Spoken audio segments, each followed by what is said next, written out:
আজি আমাৰ ইন্টিগ্ৰেশনৰ নতুন এটা ভিডিঅলৈ আহিলো এই নতুন ভিডিঅটোত আমি কি ডিসকাস কৰিম আমাৰ যিখন ইন্টিগ্ৰেশন চেপ্টাৰ আছিল যেটো ইন্টিগ্ৰেশন চেপ্টাৰ আছিল তাৰ যেটো এক্সাৰসাইজ 7.5 ত আমি 7.5 ৰ কোৱেশ্চনছ বোৰ আমি কেনেকৈ কৰো that is very important very important তো তাৰ কাৰণে এখন পাৰ্টিকুলাৰ চাৰ্ট আছে এখন ব্লু কালাৰ তোমালোকে দেখিবা 7.5 এক্সাৰসাইজ টুৰ আগলে অলপ যদি দু পেজ মান লুটিয়াই দিয়া দেখিবা যে এই চাৰ্টখন তোমালোকে তাত পাই যাবা এই চাৰ্টখন তোমালোকে মনত ৰাখিলে তাৰ কোৱেশ্চনছ খিনি সলভ কৰিব পাৰিবা আজি মই দেখিকাম যে এই চাৰ্টখন কেনেকৈ এপ্লাই কৰে যদি তুমি চাৰ্টখন এপ্লাই কৰিব নাজানা তেতিয়ালে তুমি তাৰ কোৱেশ্চন সলভে কৰিব নোৱাৰা নৰমালি তুমি যদি কোৱেশ্চনছ কৰিবলৈ যোৱা বা কোনবা বেলেগত কৰবাত যদি তুমি সলিউশন যদি সোৱা দেখিবা যে চাৰ্টখনৰ এক্সাম্পল দি পেলে কোৱেশ্চনটো সলভ কৰি থৈ দিয়ে কিন্তু ইয়াত হেতু নহয় তুমি চাৰ্টখন এপ্লাই কৰিবলৈ শিকিব লাগিব প্ৰথম কথা দ্যাট ইজ ভেৰি ইম্পৰ্টেন্ট যেটো তোমাক কোনো নহিকায় চাৰ্টখন এপ্লাই কৰিবলৈ শিকিব লাগিব চাৰ্টখন যদি কোৱেশ্চনটোত এপ্লাই কৰিব পাৰিছা দেন বাকিটো ইজি লেটস কাম ফাৰ্স্ট চাৰ্টখন এপ্লাই কৰিম যে আমাক যদি এটা ইন্টিগ্ৰেশন দিলে সাপোজ আমাক এটা ৰেন্ডম ইন্টিগ্ৰেশন এটা দিলে 1/x + 1 x + 2 dx এই ইন্টিগ্ৰেশনটো সাপোজ আমাক সলভ কৰিব দি দিলে সাপোজ তুমি পৰীক্ষা পেপাৰখনত দেখি গলা তেতিয়া এই কোৱেশ্চনটো কৰোতে আমি চাৰ্টখন কেনেকৈ এপ্লাই কৰি পেলে একটু সলভ কৰিম হেতুলে আনসাৰ দিবলৈ যোৱা আগত তোমালোকে প্ৰথম জানিব লাগিব যে এক্সাৰসাইজ 7.5 ত যিমান কোৱেশ্চন আছে হেখিনি আমি পাৰ্শিয়াল ফ্ৰেকশন মেথড দি সলভ কৰো দ্যাট ইজ এই চাৰ্টখন এপ্লাই কৰি সলভ কৰো আৰু হে পাৰ্শিয়াল ফ্ৰেকশন মেথডৰ যেটো বেসিক স্টাইল বেসিক যেটো ডিজাইন হে ডিজাইন ইজ দ্যাট তাৰ ইন্টিগ্ৰেশনটোৰ যেটো ফাংশন আছে হে ফাংশনটোৰ ডেনোমিনেটৰটো ফ্ৰেকশনত থাকিব দ্যাট মিন্স কোনবা দুটা এনেকুৱা টাৰ্মৰ মাল্টিপ্লিকেশনত থাকিব যদি মাল্টিপ্লিকেশনত আছে তেতিয়া তুমি এই চাৰ্ট বিলাক এপ্লাই কৰিব পাৰা কিন্তু এটো নহয় যে সদায় পাৰা তাৰ মিনিং এটো যে তুমি देयर इज a 80% চান্স যে তুমি এই চাৰ্টখন এপ্লাই কৰি সলভ কৰিব পাৰিবা এতিয়া আমি আহো যে চাৰ্টখন এপ্লাই কৰা মানে কি ফাৰ্স্ট সাপোজ মই তো মাইনাস দি লৈছো প্ৰথম তুমি কি কৰবা ইন্টিগ্ৰেশনটো পোৱাৰ লগে লগে যেতিয়া তুমি দেখিছা যে ডেনোমিনেটৰ ফ্ৰেকশনত আছে ফ্ৰেকশন বুজি পাইছা ফ্ৰেকশন মানে হৈছে ফ্যাক্টৰ ফ্ৰেকশন কৈছো মই ফ্ৰেকশন নহয় ফ্যাক্টৰত আছে ফ্যাক্টৰ মানে কি factor multiplication that means x + 1 এই দুটা ফ্যাক্টৰ মাল্টিপ্লিকেশন x + 1 x - 1 এই দুটা ফ্যাক্টৰ মাল্টিপ্লাই হৈ আছে 1 - x 1 + x ই ফ্যাক্টৰ মাল্টিপ্লাই হৈ আছে সো এবোৰ মাল্টিপ্লিকেশন অফ ফ্যাক্টৰস ঠিক আছে এতিয়া যদি হে ডেনোমিনেটৰটো মাল্টিপ্লিকেশন অফ ফ্যাক্টৰ যদি হৈ থাকে যদি ডেনোমিনেটৰ মাল্টিপ্লিকেশন অফ ফ্যাক্টৰ যদি হৈ থাকে তেতিয়া হলে আমি চাৰ্টখন এপ্লাই কৰিব পাৰো কেনেকৈ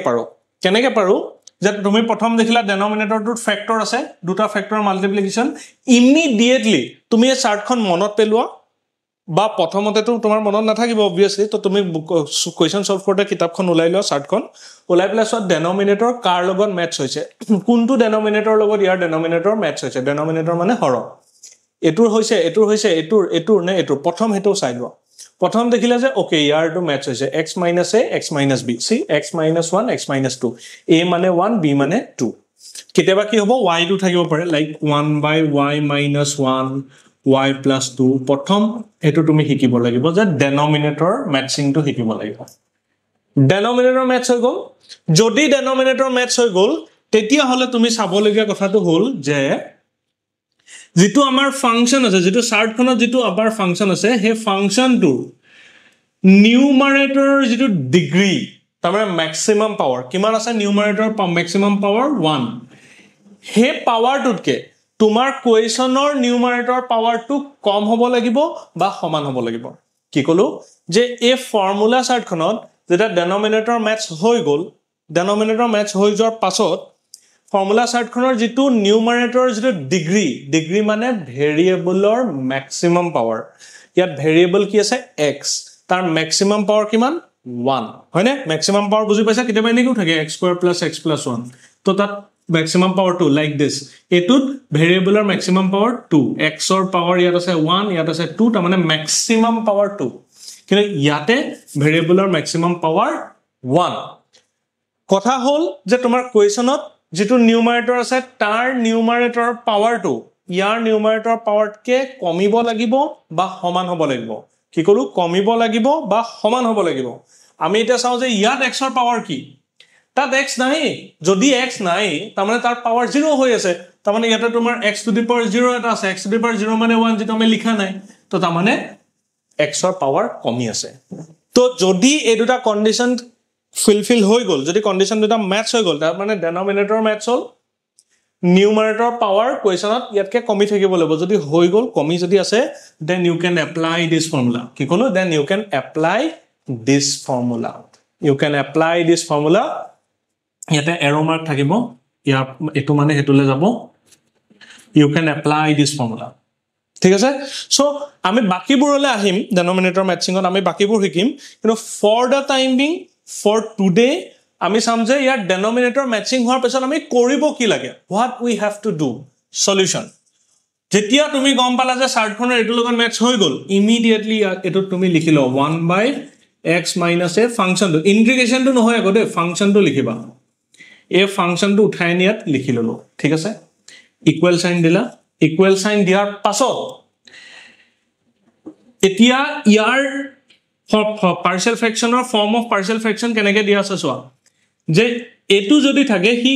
এনেকে আমি লিখিব পাৰো তাৰ মানে যদি এটু স্ট্ৰাকচাৰ থাকে তাক এটু স্ট্ৰাকচাৰ লিখিব পাৰো তাৰ মানে a capital letter a some capital letter a সদায় তুমি a দিব লাগিব some capital letter a divided by this factor some capital letter b divided by this factor হয় না তো তাৰ মানে some capital letter a divided by x - 1 plus some capital letter b divided by x - 2 so এটু মানে এটু বুলি তুমি লিখি ললা ঠিক আছে এতিয়া এই ইকুৱেশ্যনটোৰ পৰা তুমি a আৰু b ৰ ভ্যালু উলাব লাগিব a আৰু b ৰ ভ্যালু উলাব লাগিব কেনেকে উলাম 1/x - 1 x - 2 x - 1 x - 2 তুমি এটা এলসিএম লৈ লোৱা x - 1 x - 2 তো এটো x - 2 a লগত গুছি গলে x - 2 plus b x - 1 ঠিক আছে এটো এলসিএম ললো x x - 1 x - 2 এলসিএম এটো তো ই আক ডিভাইড কৰি দিলে থাকি যাব x - 2 কোনবাই যদি এনেকুৱা ডিভিজন যদি খেলিমেলি লাগিছে সোয়া যে x - 1 x - 2 যেতিয়া তুমি x - 1 এৰ ডিভাইড কৰি দিবা এটো কাটি দিলে থাকি যাব x - 2 তো a x - 2 তো a ক্যাপিটাল লেটাৰ a লগত মাল্টিপ্লাই হ'ব ইয়াতো x - 1 b লগত মাল্টিপ্লাই হ'ব সো হিমানটো হৈ যোৱাৰ পাছত এতিয়া তোমাৰ কাম হল এফালেও ডেনোমিনেটৰত x - 1 x - 2 আছে এফালেও আছে তো হেতুটা তুমি ক্যান্সেল কৰিব পাৰা you can cancel it out so 1 হ'ব 1 equal a x - 2 b x - 1 ইয়াৰ পৰা তুমি a আৰু b উলিওৱা কেনেকে উলাম মাল্টিপ্লাই কৰি দিয়া ax - 2a plus bx minus b 1 equal x থকা টার্মখিনি একেলগে লিখা ax plus bx minus 2a minus b 1 equal x common ললে a plus b minus common ললে 2a plus b হিমানটোলৈকে ওলাই গল এতিয়া ইয়াৰ পৰা a আৰু b ৰ ভ্যালু উলিয়াম আমি আৰু এটা কথা মই কৈ যাও তোমালোকে হয়তো বুকত বা কৰবাত দেখিব পাৰা যে এটা বহুত শৰ্টকাট কৰি a আৰু b ৰ ভ্যালু উলিয়ায় x ৰ জায়গাত 2 পুট কৰি পেলাই b ৰ ভ্যালু উলিয়ায় x ৰ জায়গাত 1 পুট কৰি a ৰ ভ্যালু উলিয়ায় দ্যাটস আ শৰ্টকাট মেথড আমি শিকিম হেবোৰ কিন্তু ফৰ দা মোমেন্ট তোমালোকে বেসিক মেথডটো শিকিলো কিয় কাৰণ শৰ্টকাট মেথডটোত কেতিয়াবা নোলায় কিছুমান কোৱেশ্চন আছে যত উলিয়াব নোৱাৰা তুমি গৰিয়া তাত গৈ তুমি লাগি ধৰিবা হেকাৰণে বেসিকটো জানিবই লাগিব তো ইমানটোলৈকে পোৱাৰ পাছত আমি কি কৰিম যে সোয়া দুইফালে আমি x আৰু কনস্ট্যান্ট টাৰ্ম ইকুয়েট কৰি দিম a ফালে ইকুৱেল সাইনটোৰ এফালে x ৰ লগত কি আছে a + b ইকুৱেল সাইনৰ লেফট সাইডে x ৰ লগত কি আছে কিবা আছে একো নাই যদি একো নাই তেতিয়া হলে কি আছে 0 আছে ইকুৱেল সাইনৰ লেফট সাইডে x ৰ লগত কিবা আছে নেকি নাই একো নাই তাৰ মানে 0 আছে তাৰ মানে therefore comparing দেখিবা coefficient of x and constant term we get মান মহাৰি দিছো মান মহাৰিয়াত কৰিছো ঠিক আছে মই এটো সাইডৰ যে মহাৰি দিছো এফালে কৰিছো তেতিয়া তোমালোকে গম পাবা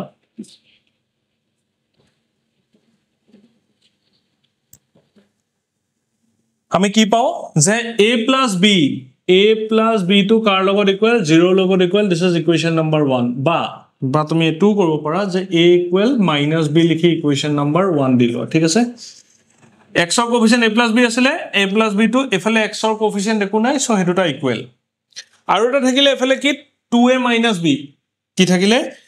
এফালে কনস্ট্যান্ট টার্ম থাকি গল তোমাৰ 2a minus b 2a plus b sorry 2a plus b বাহিৰত মাইনাস আছে so this is your constant term হে constant term to কাৰ লগত ইকুৱেল এফালে constant term কি আছে 1 আছে so 1 ৰ লগত ইকুৱেল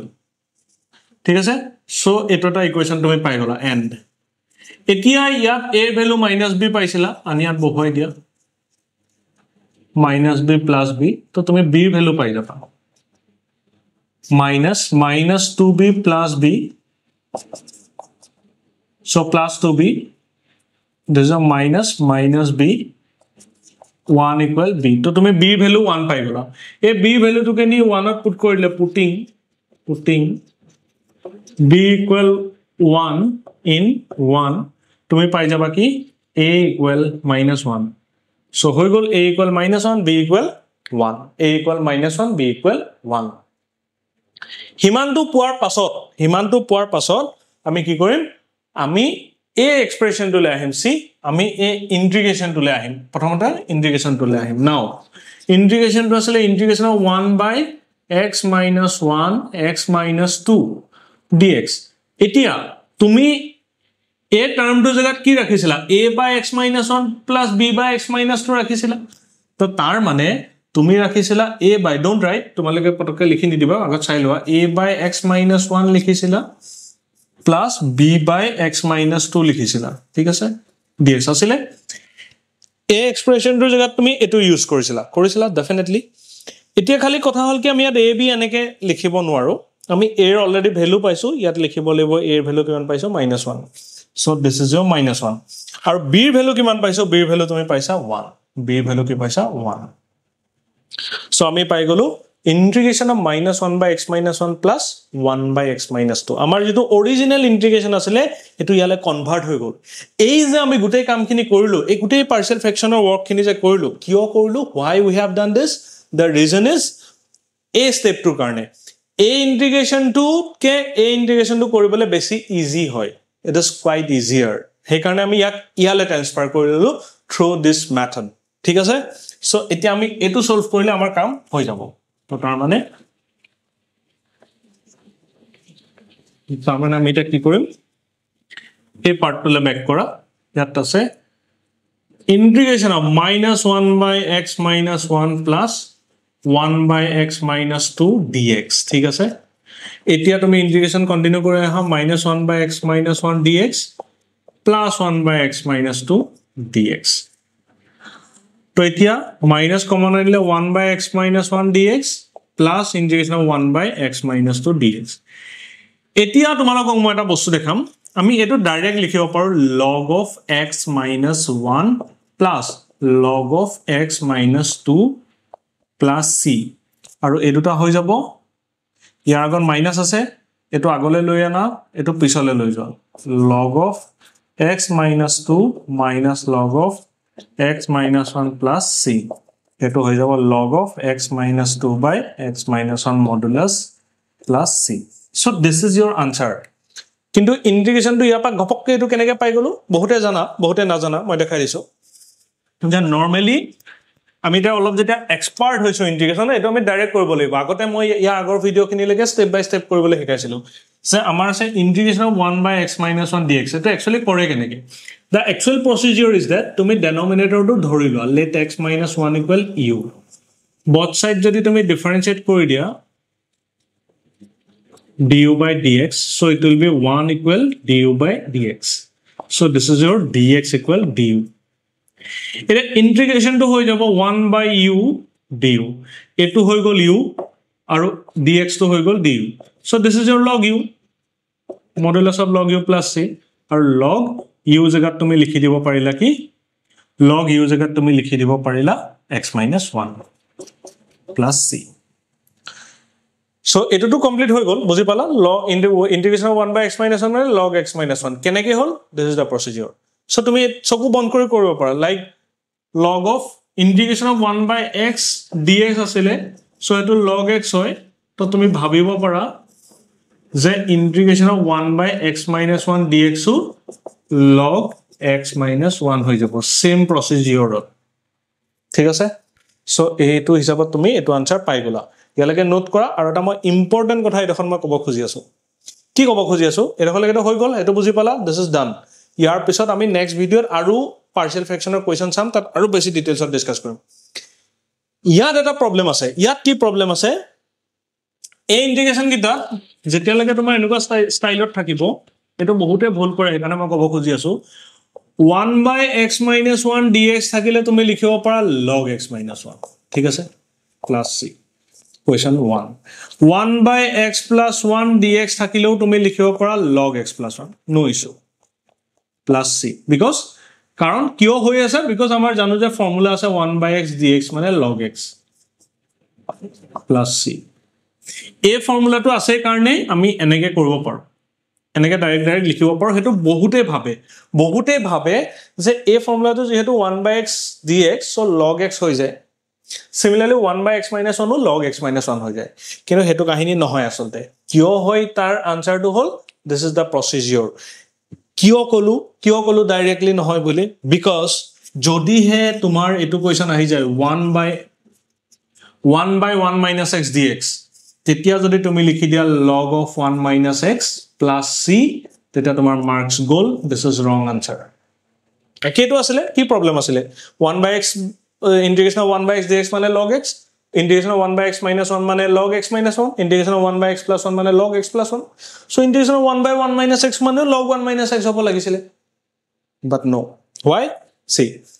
ইয়াত মই তোমাক যদি দেখাই দিও কি হ'ব এটো যদি তুমি 1 - x লোৱা এটো তোমাৰ 1 - x হ'ব ডিফাৰেন্সিয়েট কৰোতে ইয়াত মাইনাস এটা আহিব এটো 1 - x ইয়াত -1 এটা আহিব so -dx = du হ'ব so finally du ৰ আগত মাইনাস এটা আহিব so finally ইয়াত এটা মাইনাস আহিব ইয়াত এটা মাইনাস আহিব হে মাইনাসটো লেক হৈ গল হে কাৰণে ডাইৰেক্ট আমি কৰিব নোৱাৰো হে কাৰণে মই কৈছো this is the actual procedure তো হেতু কেনেকৈ আইডেন্টিফাই কৰো সদায় মনত ৰাখিবা এনেকুৱা ডাইৰেক্ট ফৰ্মুলা এপ্লাই কৰা সময়ত x ৰ কোএফিচিয়েন্ট 1 থাকিলেহে আমি ডাইৰেক্টলি এনেকৈ কৰিব পাৰো কি কলো x ৰ কোএফিচিয়েন্ট যদি 1 থাকে তেতিয়াহে আমি ডাইৰেক্টলি কৰিব পাৰো আদাৰৱাইজ নোৱাৰো x ৰ কোএফিচিয়েন্ট কি আছে 1 নাই কি আছে -1 আছে হেকাৰণে আমি নোৱাৰিলো বুজি পাইছা কথাটো হে কথাটো বুজি নাপালে বহুতৰে ভুল হ'ব পাৰে বহুতৰে আনসাৰ নলাব পাৰে সো হেকাৰণে আজি ইমানখিনি সৰু কথা কলো আৰু এটা কোৱেশ্চন মই দেখাই দিলো নেক্সট ভিডিওত পাৰ্শিয়াল ফ্ৰেকশনৰ আকৌ ডেনোমিনেটৰ নিউমাৰেটৰ মেচ কৰি আৰু কোৱেশ্চনস ডিসকাস কৰিম তেতিয়া তুমি পাৰ্শিয়াল ফ্ৰেকশনত এক্সপাৰ্ট হ'বা আৰু হে বেসিক নলেজটো থাকিব লাগিব চাৰ্টখন মেচ কৰিব পৰাটো তেতিয়া হে তুমি পাৰিবা আৰু বাকিখিনি ইজি হয় আৰু পাৰ্শিয়াল ফ্ৰেকশন ইয়াৰ আগত যেটো এক্সাৰসাইজ কৰিলো হেবিলাক কোৱেশ্চন হেবিলাক most important question for your exam and পিছৰ যেটা ডিফাৰেন্সিয়েল ইকুৱেশ্যন পঢ়িবা ডিফাৰেন্সিয়েল ইকুৱেশ্যনৰ again this are the most important topics হেখিনি জানিলেহে তুমি ডিফাৰেন্সিয়েল ইকুৱেশ্যনৰ কোৱেশ্চন সলভ কৰিব পাৰিবা আদাৰৱাইজ নোৱাৰিবা সো ঠিক আছে তো পঢ়ি থাকা নেক্সট ভিডিওত আকৌ লগ পাম